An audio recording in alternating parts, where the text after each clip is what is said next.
शादी कर ले, उम्र बढ़ती जा रही है।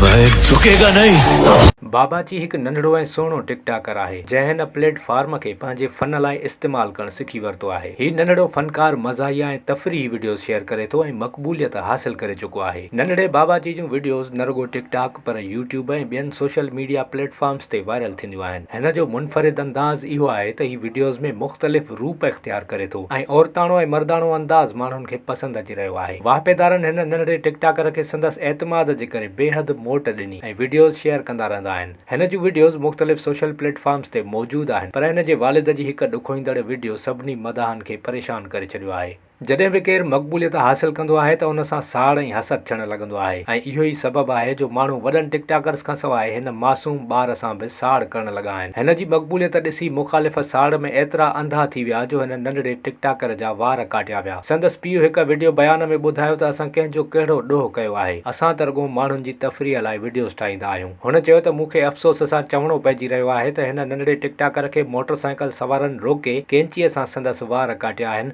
ऐं यकीनन इहो हिननि साड़ में कयो आहे। माण्हुनि खां हिन मासूम जी मक़बूलियत बि बर्दाश्त नाहे थी रही। बिल्कुलु इहा हैरान कंदड़ ॻाल्हि आहे त को माण्हू पंहिंजे फन सां मुर्कुनि जो सबबु बणिजे ऐं उन जा वार काटिया वञनि। इन हवाले सां वधीक तफ़सील साम्हूं न अची सघिया आहिनि, पर हिकु वीडियो गर्दिश में आहे जंहिंमें संदसि पीउ अहिड़ी दाह कंदे वाहिपेदारनि खे इहा ॻाल्हि ॿुधाए थो।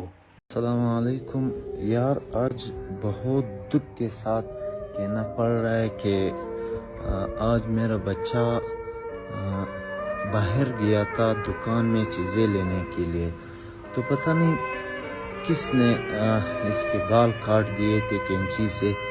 ये बोल रहा है कि बस एक बड़ा आदमी था, मोटरसाइकिल पे था, उसने मेरे बाल काटे और चले गए।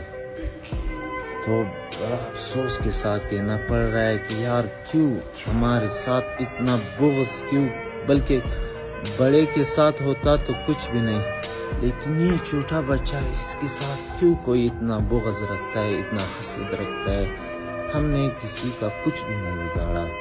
हाँ, बस हम उदास लोगों को सिर्फ हंसाते रहते हैं, ये हमारी सबसे बड़ी गलती है। अगर ये हमारी गलती है और कोई इसको मतलब ख़राब समझता है तो हम इसे छोड़ें।